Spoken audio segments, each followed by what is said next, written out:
ahead and call to order this meeting of the Noblesville Common Council for Tuesday, December 2nd. If you'll please rise for the Pledge of Allegiance. Mr. Smith, will you lead us this evening? Pledge allegiance to the flag of the United States of America and to the republic for which it stands, one nation, under God, indivisible, with liberty and justice for all. Thank you. Didn't really mean to bag you that much, so I apologize. Ms. Lees, will you call the roll? Mr. Boyce. Present. Mr. Davis. Present. Mr. Elliott. Present. Mr. Johnson. Present. Mr. Peterson. Here. Mr. Schwartz. Present. Mr. Smith. Present. Mr. Thurston. Present. Ms. White. Present. Madam President, you have a quorum. Thank you. We'll move on to the approval of the minutes from our November 18th, 2025 meeting. Move to approve. Second. It's been moved and seconded to approve the minutes from the November 18th, 2025 meeting. This is a hand vote. All those in favor, raise your right hand. 6. Any abstentions? 2 abstentions? No. What, are you in 4. favor? Yes. 7 in favor, 1 I'm in abstention. favor. Or 8 in favor, 1 abstention. That's Thank correct. you. 7. Yes. 7 Sorry. Thank you. Okay, approval of the agenda. Madam President, Yes, Mr. I move to amend the agenda to add miscellaneous number 3, council to receive a report of authorization to reduce appropriations per resolution number RC-1-25. Second. It has been moved and seconded to amend the agenda to add miscellaneous item number 3. This is a hand vote. All those in favor, raise your right hand. 9-0. Madam President, Mr. Davis. I move to approve the agenda as amended. Second. It's been moved and seconded to approve the agenda as amended. This is a hand vote. All those in favor, raise your right hand. 9-0. Thank you very much. Petitions or comments by citizens who are present. I do not have any slips of paper, but if anyone would like to make a comment, you can fill that sheet of paper out and then hand it to the clerk, and we'll call you up. So we will move on to the mayor's comments. Good morning, Madam President, good evening, Madam President, members of the council, sorry, long day. I'll be very brief. 2 quick things I want to quickly say. First of all, I want to thank publicly our Noblesville Street Department. They have done a great job a little bit earlier in the season than they're used to being out, although the Jensen kids were delighted. I said this morning the sweet spot for a mayor with small kids is to make sure that we have roads open for commerce to continue, but not open enough that our kids can't sleep in 2 hours. So I nailed it this morning. Anyways, but they've done a phenomenal job, and I want to thank Noblesville Police Department, who I know some of our members are here today too. They have commented. I think they only responded to 1 accident over the past 12 hours in Noblesville, which says a lot. So working really hard. I just want to remind the public, anyone watching, if there ever is an anticipated snowfall, if you live, especially like in the downtown area, your car's on the street, if you're able to pull it into a parking area or into your driveway, please do, just to allow more access for our plows to get through there. People will pick up on that as time goes on, but just want to publicly thank them as we head into the winter season. Speaking of the winter season, the second thing I will mention, this weekend we have, and I'm sure Kate Baker will go over it here shortly when she talks about Main Street, but 2 big events in downtown Noblesville. First of all, Friday night with the lights over Seminary, when we turn on the beautiful lights at one of Noblesville's most historic gems here in downtown, just south of us in Seminary Park. I look forward to seeing most of you out there, usually freezing our rears off on that event, but it'll be a lot of fun. There'll be hot chocolate and music and just a lot of fun. I'll be reading 'Twas the Night Before Christmas as well, as usual, so looking forward to enjoying a lovely evening on Friday night, and then Saturday evening will be our Holiday and Lights Parade through downtown Noblesville, which has been somewhat of a newer tradition for our community, but I think is one of the most well-attended traditions, a really special event as we head through downtown Noblesville. We have almost a record-setting number of entries this year too, so be on the lookout for a lot of fun this weekend in Noblesville. I just want to thank all that you guys continue to do. Also thank a lot of our small business owners. For Small Business Saturday, we're up very, very early, making sure their doors were open, even on a kind of a tough winter day. Small Business Saturday is really important to our community, and it was a huge success again this year. So just thank you for what you continue to do. I also want to thank publicly Kate Baker, who's going to be up here in a minute to give a presentation, but she will be moving on to her next chapter later this month, and I think she's been an incredible steward of that organization, and an amazing ambassador for downtown Noblesville and Noblesville as a whole. So I just thank her on behalf of all of us in Noblesville for the work that she has done to promote this amazing community. So with that, happy to take any questions, but appreciate what we do and hope you had a great Thanksgiving. Okay. Any questions of the mayor? All right. Thank you you very much. We will move on to council committee reports and the Utilities Committee. Mr. Johnson. Thank you, Madam President. The Common Council Utility Committee met on Thursday, the 20th of November. The meeting was called to order at 9 o'clock. Mr. Davis, Mr. Elliott, and myself were present. Mr. Peterson was conspicuously absent from the meeting. True. That's a nod to Mr. Elliott. Wanted to make sure I pointed that out for you. The meeting focused on the budget, the 2026 budget, and we'll get into that in much greater detail with Mr. Margot further in the agenda. But Mr. Stricker provided a financial review stating that the cash and investments had increased from the beginning of the year through the end of the third quarter. The folks from Baker Tilly were in attendance, the municipal advisors that we employ, Courtney Holliday and Andre Riley from Baker Tilly were there and stated that the financial situation in the utilities department is very, very strong, especially when compared with other utilities in the state. Again, Mr. Margot is going to go over in greater detail our budget forecast, but as a quick overview, forecasted revenues for 2026 are projected to show a net income for the year. We discussed some of the odor control issues that we all received comments about, and Mr. Margot stated that Webster Environmental, a specialist in wastewater odor control, has been retained, and that both the Lift Station 20 and the Headworks projects are slated to address some of that odor control, those issues.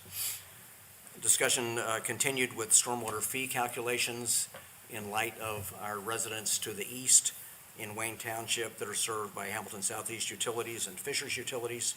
And Ms. Holliday and Baker Tilly provided a review of the proposed stormwater rate analysis that we're going to be back charging to those residents that receive sewer services from Southeastern or Fishers.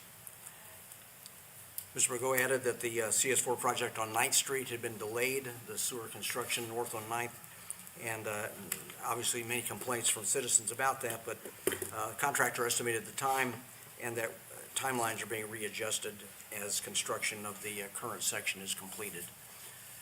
The meeting adjourned at 10:53, long meeting with a lot of information, again, mostly circulating around the budget. Any questions? Any questions of Mr. Johnson? Thank you all. Thank you. Thanks, David. Next up is the Finance Committee and Mr. Davis. Thank you, Madam President. We met November 26th. Aaron Smith, Todd Thurston, and myself. Savannah Wines gave us an update on the park programs fund year and financial status.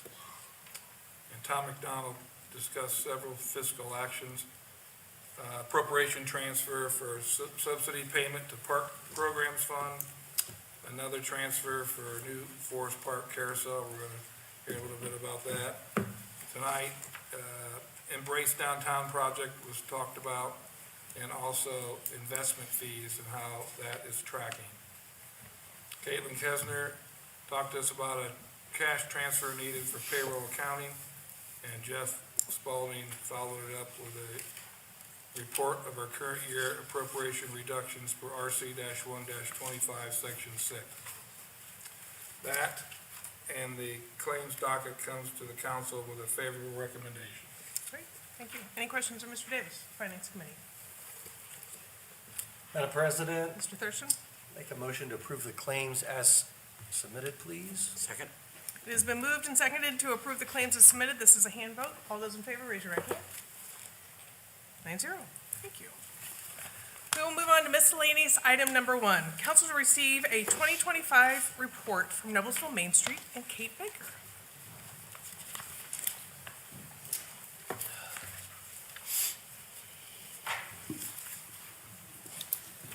Thank you, President Wiles, Vice President Davis, City Council members, and Mayor Jensen, for the opportunity to present today.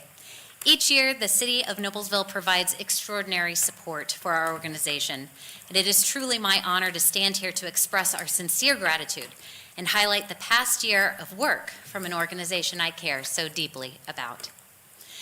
Every year, I say that the Noblesville Main Street Board of Directors is anything but ordinary, and I mean it. I often joke that some members devote so much time and energy that they should be on the payroll. But as a nonprofit, a heartfelt smile and thank you has to suffice. What's beautiful is that every member on this roster willingly gives their time, talent, and often personal resource to uplift this community. While I thank them often, I could never thank them enough. Yet they continue to show up year after year. We proudly operate with 19 board seats, 15 voting members, and 4 ex officio members. Our ex officio partners serve as essential connectors from the City of Noblesville, Noblesville Preservation Alliance, Serve Village, and Hamilton County Tourism.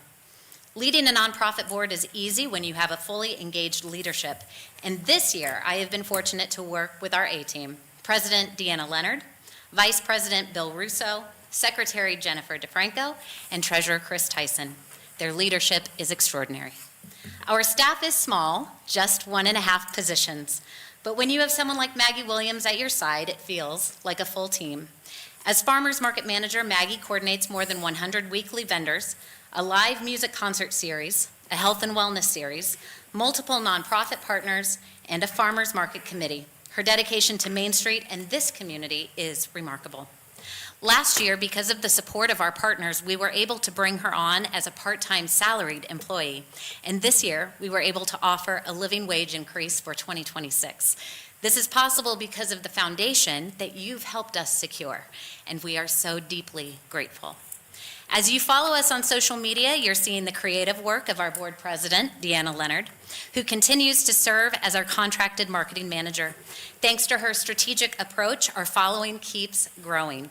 Through consistent, clear messaging, we've become a trusted community resource. We now have nearly 30,000 followers, and that number is growing every day. Noblesville Main Street follows the revitalization strategy of Main Street America, of which we are a proud accredited member, as well as Indiana Main Street under OKRA. As I share each year, Main Street America's 4-point approach, economic vitality, design, promotion, and organization, guides the mission of revitalizing historic communities. Our board brings this approach to life through our committees. The Economic Vitality Committee, led by Chris Tyson, supports the more than 170 businesses within our district. This year, the committee reached new heights by hosting the Downtown Business Summit in partnership with the city.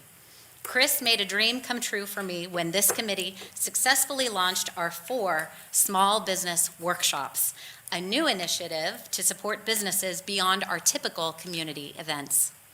The promotion committee, led by Patty Johnson and Sarah Camacho, drives engagement through the planning and execution of more than 20 events each year.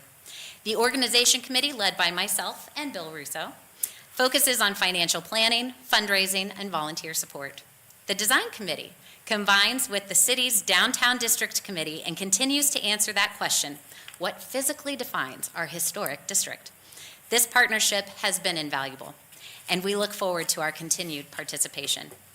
The Farmers Market Committee, led by Katie Nernberger, was formed to strengthen the market and expand capacity for special days. This dedicated team helped deliver the Mother's Day brunch, Kids' Days, Dog Days, and even a vendor appreciation luncheon to honor our hardworking vendors.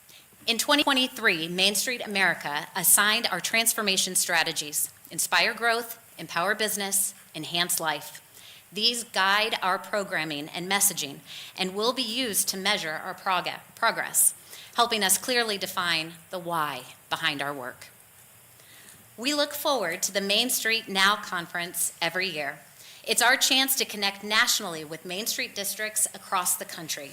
Traditionally, Noblesville Main Street sends the executive director and the vice president of the board. This year, we were elated when we received word that Aaron Head was able to attend as well. As always, one of the most common questions I get at this conference is, how do you get such strong support from your city? This year, I didn't just tell them, I introduced them to Aaron.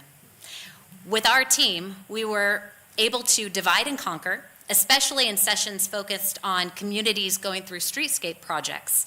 Many of those ideas have already influenced our thinking as we prepare for Embrace Downtown. A highlight for me was meeting Mary Means, the founder of Main Street America.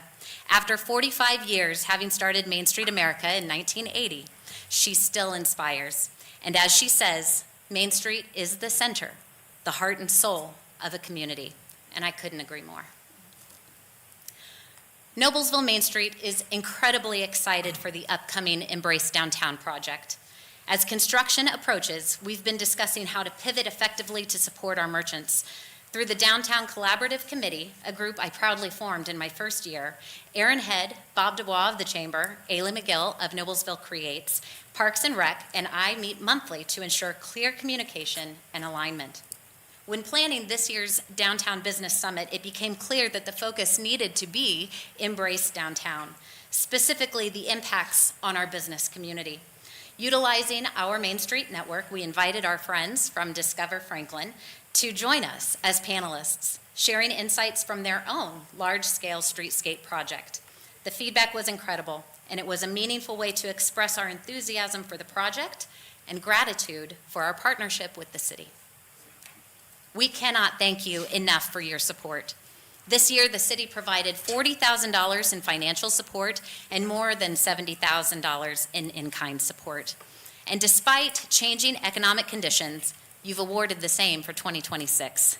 We remain grateful for our use of the Connor Street office, the use of Federal Hill Commons for all 24 weeks of the farmers market, and the invaluable assistance from our police, fire, and street departments.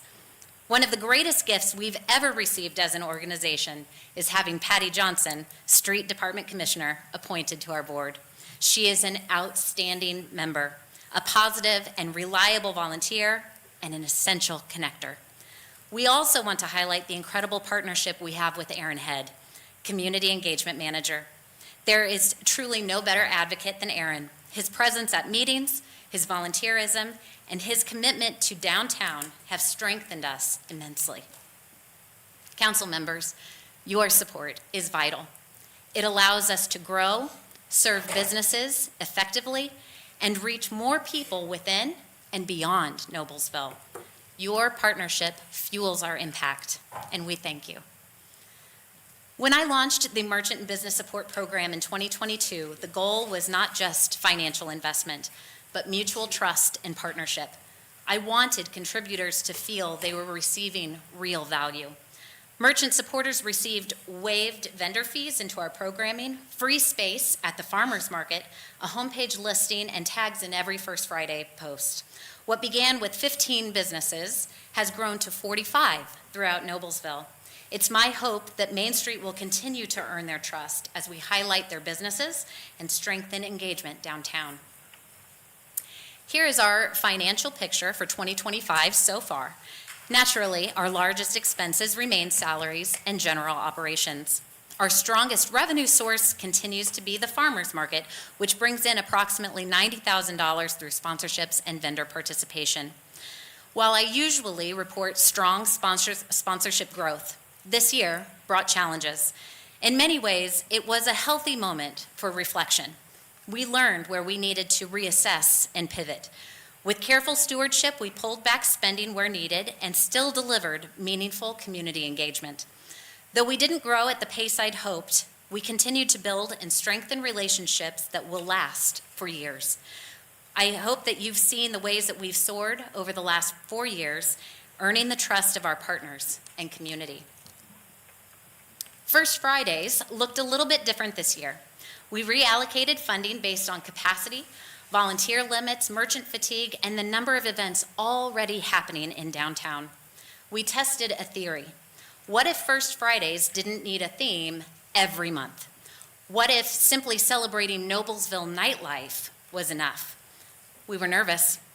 Our mission is to bring people downtown. Would scaling back themes hurt attendance? Using placer data, we learned the opposite. Attendance held steady or increased in most months, and dwell time rose as well. With shops open late, partner programming from Noblesville Creates, and incredible dining options, First Fridays continued to thrive. This data helped us refine where our resources are most effective. Downtown Noblesville is thriving, and it's only getting better. I want to take a moment to highlight and thank our generous sponsors of the 2025 Noblesville Main Street Farmers Market. Their support made it possible to invite more nonprofit organizations to participate each week at no cost to them. We are deeply grateful for our friends at Duke Energy for their presenting sponsorship and additional sponsorships by Hometown Window and Door Company and Indiana Restoration and Cleaning Services. We'd also like to show appreciation for the Farmers Market Concert Series sponsors, Skyview Dental and Kickstart Coffee, our Kids Day sponsor, the Learning Experience of Noblesville, as well as our newest sponsor, Midwest Sport and Spine, for their support of the Get Moving at the Market Wellness Series. It truly takes a village to create something great, and we are so thankful for everyone who helped make the 2025 market a success. Here's a look at the market by the numbers. Our revenue remains consistent, and the modest bump in expenditures reflects the creative efforts of our Farmers Market Committee, which has been focused on new ideas, expanded special days, and that heartfelt thank you to our vendors at the season's end. With Placer data, we've been able to track attendance and wanted to show you the steady increase of guests who travel from near and far to be at our weekly farmers market. I'm happy to share that we have more than 50 vendors already confirmed for 2026, and the new year hasn't even begun yet. We've become a familiar face on Fox 59's Indy Now, and each appearance gives us a chance to share not just what's happening downtown, but also sharing the spotlight with our community partners like Noblesville Preservation Alliance, Teeter Organic Farm, the Boys and Girls Club of Noblesville, Hamco Live, and music acts like the Indy Annies, who performed at the Sears Street Dance. This year, we are honored to have Indy Now co-host Ryan Allward host our holiday gala coming up on December 11th. For the third year in a row, Fox 59 joined us for Small Business Saturday coverage, helping highlight 5 to 6 businesses each year. These media relationships are incredibly valuable. They help us shine a spotlight on downtown and our partners, expanding our reach beyond just local awareness. Although we are reaching the end of the year, Noblesville Main Street isn't slowing down just yet. There's still so much to look forward to, including our final events of the year, Deck the Downtown on December 5th, our holiday market on December 6th, and that holiday gala on December 11th. These events are opportunities to bring the community together and celebrate downtown spirit as we head into the holiday season, and we hope that you'll join us. Well, we've come to the end, and honestly, it's the part I have been dreading the most.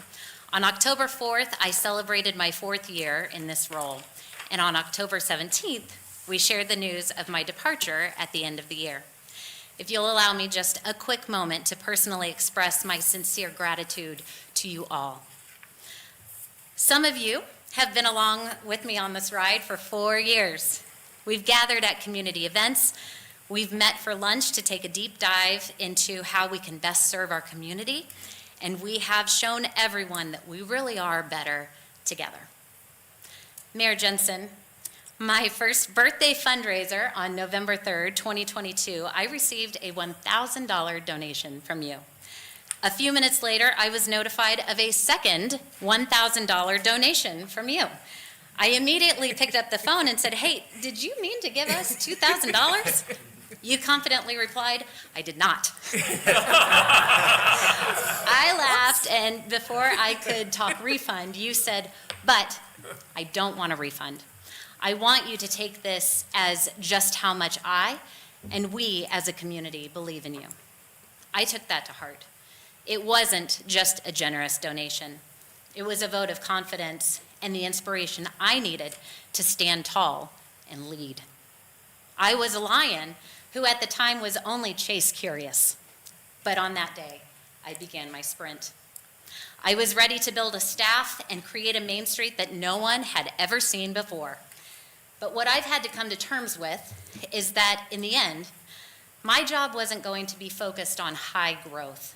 My role was going to be to heal, repair, and strengthen Noblesville Main Street.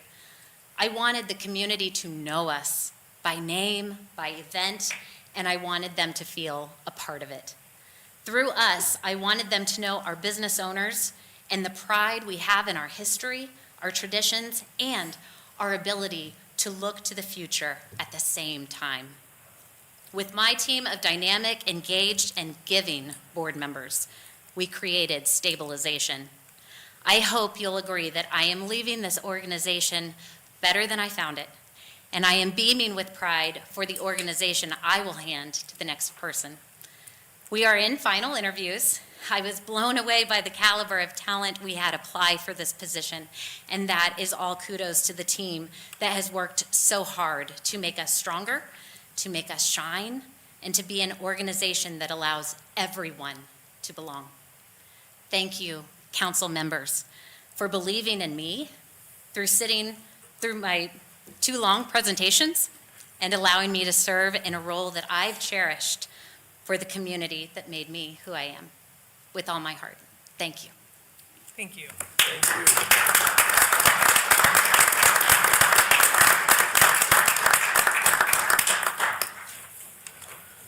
just left. Did you need me to stay? Nope. Do we have any questions for Kate? Actually, any questions? Nope.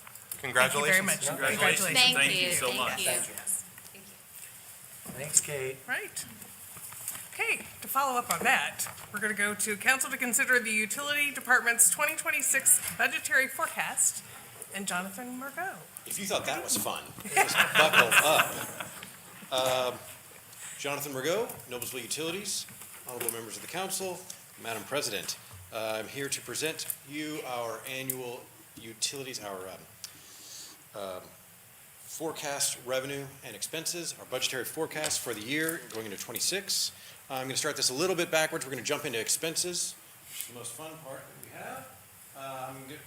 You guys all have these packets in your possession.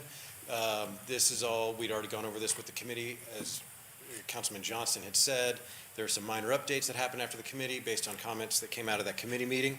The bottom line is our budget expenses increased by 2.9% year over year. That is in line with, if you remember last time, we came up with a 4-year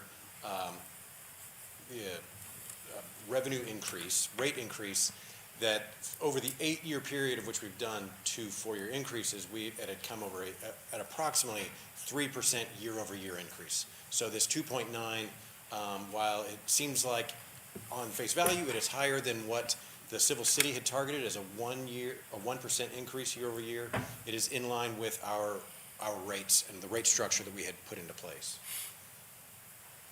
It should be, actually, a couple more things. Do you want to share that there was not a cost of living adjustment to stay in line with the department?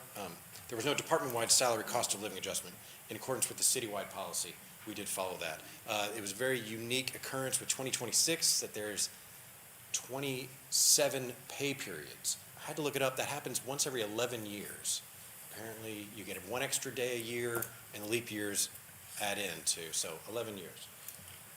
Moving into our revenues, this is more for public record. Again, you guys already have all this information. This is just showing that our revenues and expenses do balance for the year. And importantly, then we want to show the exciting projects, capital projects that we have coming up. We have a lot of work to invest into the system that's ahead of us. To help support the funding for this, we are moving toward a bond in 2026 to pay for 2 very large projects. The Build, Operate, Transfer project for the Headworks rehabilitation, which is in the order of around $10 million, and the Lift Station 20 replacement and very large force main that'll go all the way from that lift station all the 3 miles to the wastewater treatment plant. That project is running around $16 million right now. We're evaluating whether we move forward with a very strong cash match into a bond right now, somewhere in the realm of 20 to 35% cash up front is what we're looking at. So I think that's a very strong showing, but it's reflective of our strong cash holdings that we have at this time. Also, I think it's important to note that our Moody's bond rating did increase this year from AA2 to AA1.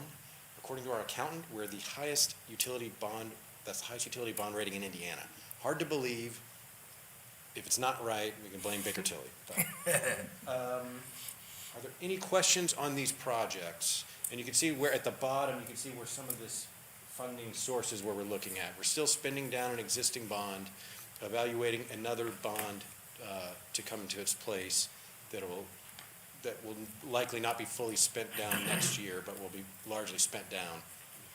And then some spend down of cash of our growth funds, and as well as just the capital holdings that we have.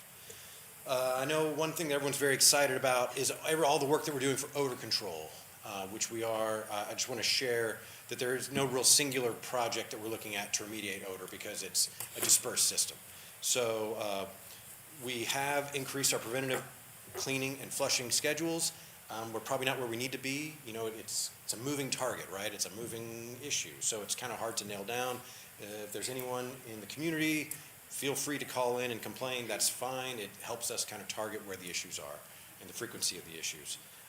Also, we're working with a consultant who's an odor control specialist and working to move forward.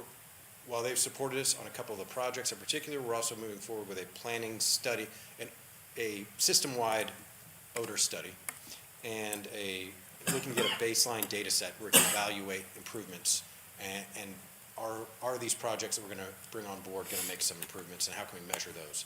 And this is a leading goal in several priority projects, including our Headworks Rehab, the Lift Station 20, as well as Embrace Downtown. Do you guys have any questions for me? Any questions of Mr. McGo? Mr. Johnson? Yeah, Mr. Burgo. Yes. If you could reiterate, as you did for us in committee to the rest of the council, the funding sources we have for wastewater, how they differ from the general funds that the city civil receives? Sure. And the impact from Senate Enrolled Act 1. Absolutely. As I understand, much of the civil city funds, particularly the ones impacted by the Enrolled Act 1, are really related to property taxes and the amount of property taxes that will then go to civil city funds. We are completely separate from that. We're considered a different enterprise from the civil city. So all of our funding comes primarily from the sewer rates, and we'll be speaking to you about, so people who pay sewer rates pay a sewer and stormwater into that system.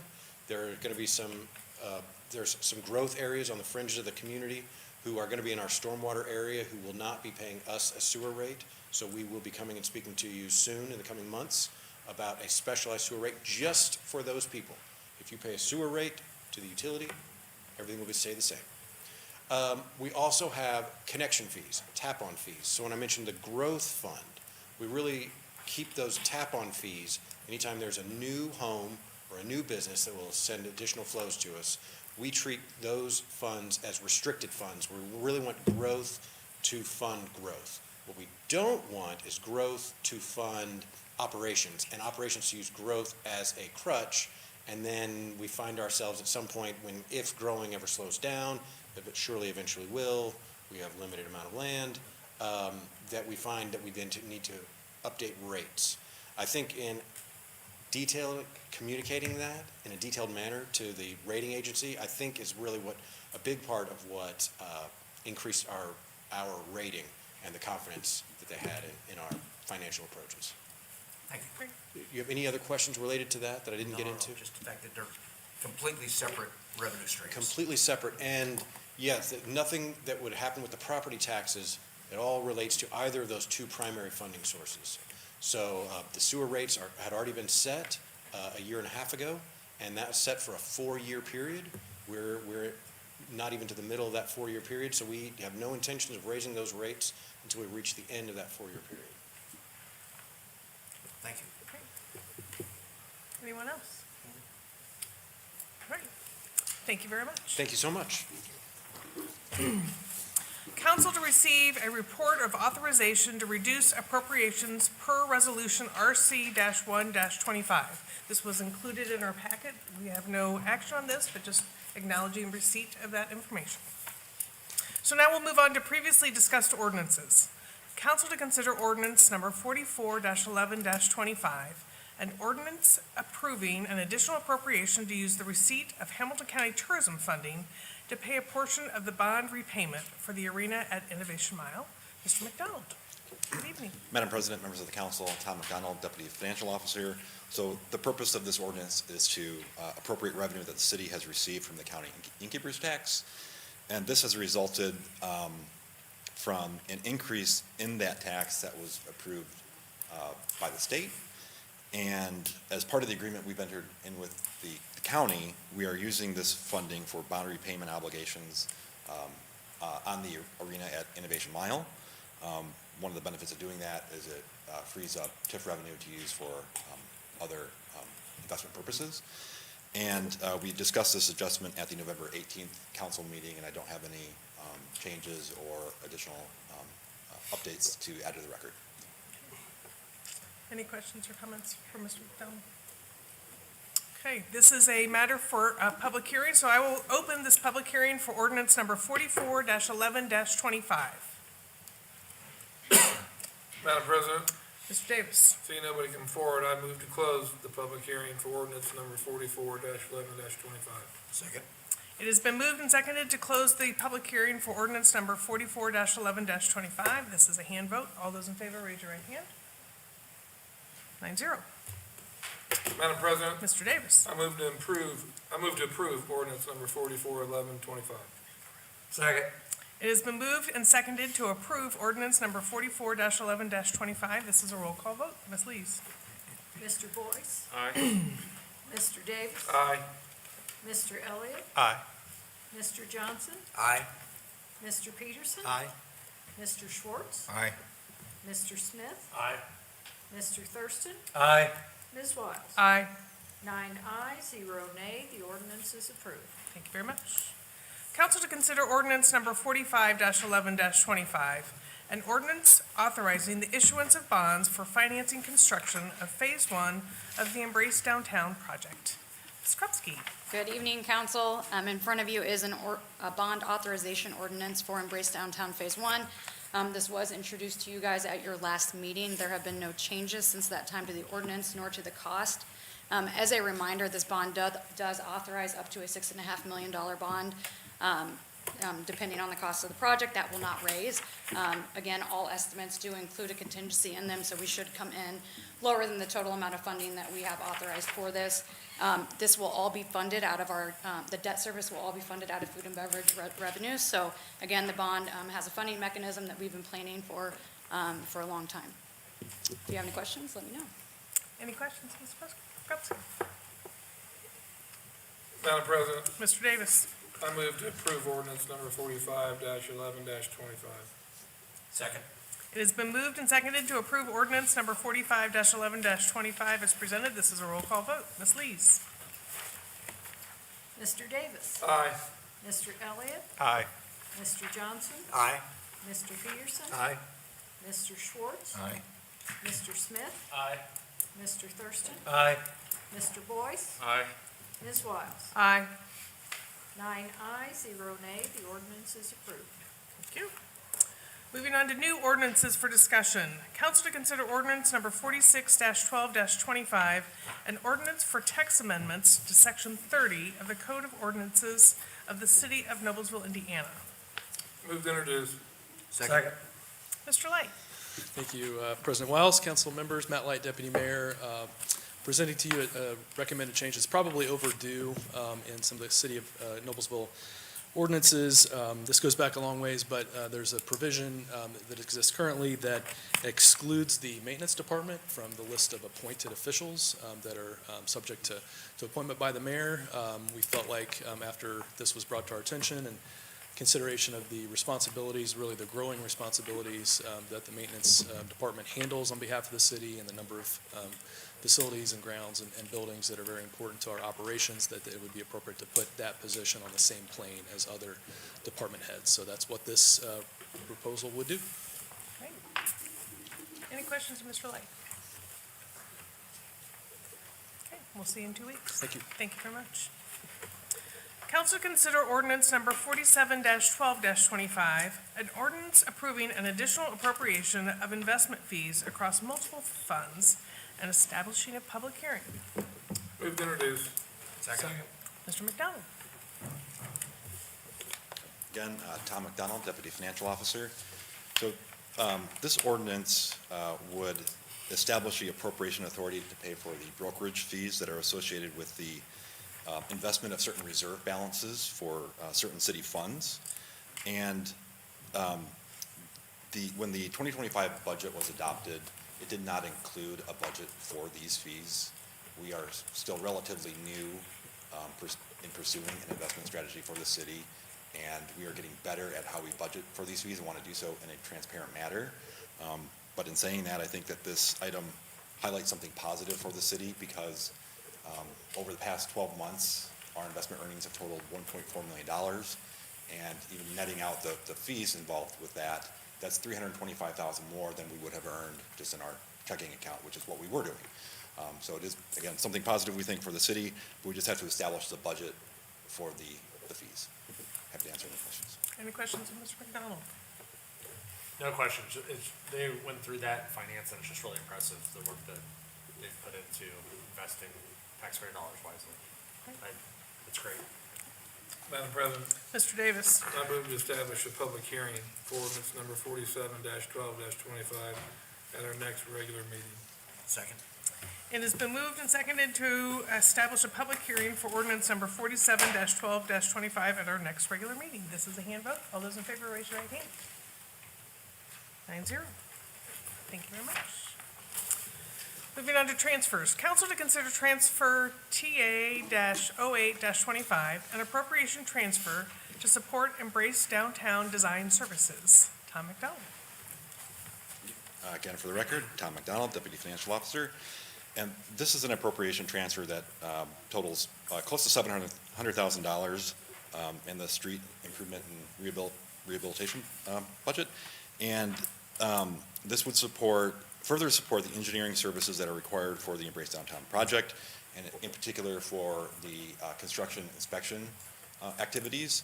And Crossroad Engineers has been selected to coordinate the Phase 1 construction inspection, and that service agreement went through the Board of Works this morning. The transfer itself has two components. One is a transfer just across expenditure series within the same department from capital outlay to services and other charges. That's really a technical part of that to capital outlays for the construction component, but that's not happening for the services. So that has to be budgeted in the service and other charges budget. But $324,000 is being transferred from the fire department. That there was an appropriation in the adopted budget to support land acquisition for Fire Station 78. That acquisition isn't going to happen in 2025. It is still planned and will happen in 2026. So this is just reallocating a portion of that funding for Embrace Downtown. Happy to answer any questions. Any questions, Mr. McDonald? Madam President, Mr. Davis. I move to approve transfer TA-08-25. Second. It has been moved and seconded to approve transfer TA-08-25 as presented. This is a hand vote. All those in favor, raise your right hand. 9-0.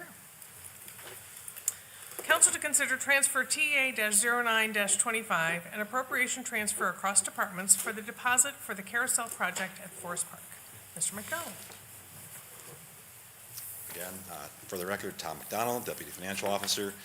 So this is an appropriation transfer to, again, pay for the part of the cost of purchasing a new carousel to replace the existing one at Forest Park. This purchase comes after extensive research that the city has done on carousels and having one as a community asset, and also the feasibility of replacing the existing one at Forest Park.